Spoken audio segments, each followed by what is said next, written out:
কতদিন জীবন থেকে পেরিয়ে গেছে, কত সময় সামনে থেকে চলে গিয়েছে, কত আপনজন তারা ছেড়ে চলে গিয়েছে। সময় যায়, দিন যায়, মাস যায়, বছর চলে যায়, সময় কখনো বসে থাকে না।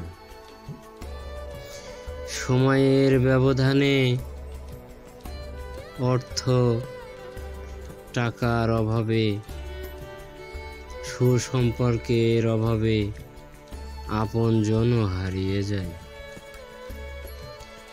একদিন বিকালবেলা রফিক স্যার বলেছিল, time and tide waits for none. সময় এবং স্রোত কারোর জন্য কখনো অপেক্ষা করে না। সময়ের ব্যবধানে আজ এ বেলায় বুঝলাম, আপনজনও এক সময় হারিয়ে যায়।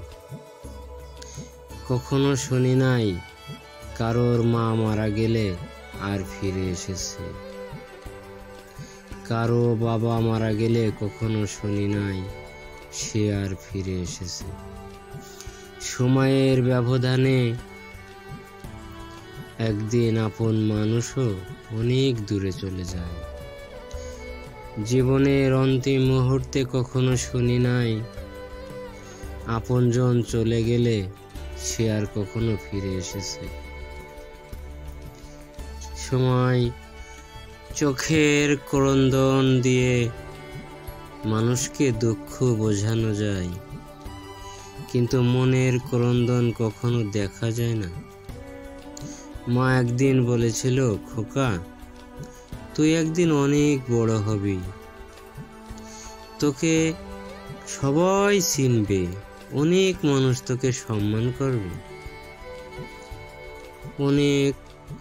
মা একদিন বলেছিল, খোকা তুই একদিন অনেক বড় হবি, সবাই তোকে চিনবে, অনেক মানুষ তোকে সম্মান করবে, অনেক মানুষের সাথে তোর সুসম্পর্ক থাকবে। তারপর মা একদিন ওপরে চলে গেল। কই মা, আমি তো অনেক বড় হতে পারিনি, কেউ তো আমাকে সম্মান করে না,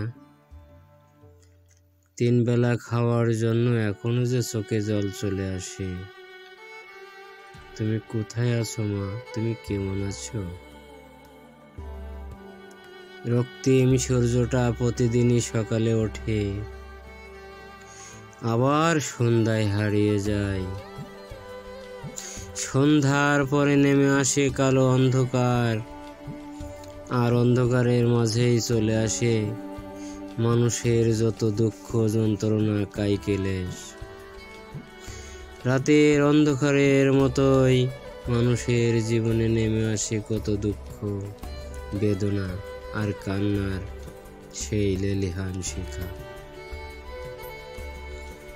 অনেক দূর দূরান্ত ছুটে যায় মন, কখনো মনটা উদাসী হয়ে ছুটে বেড়ায় এখানে ওখানে।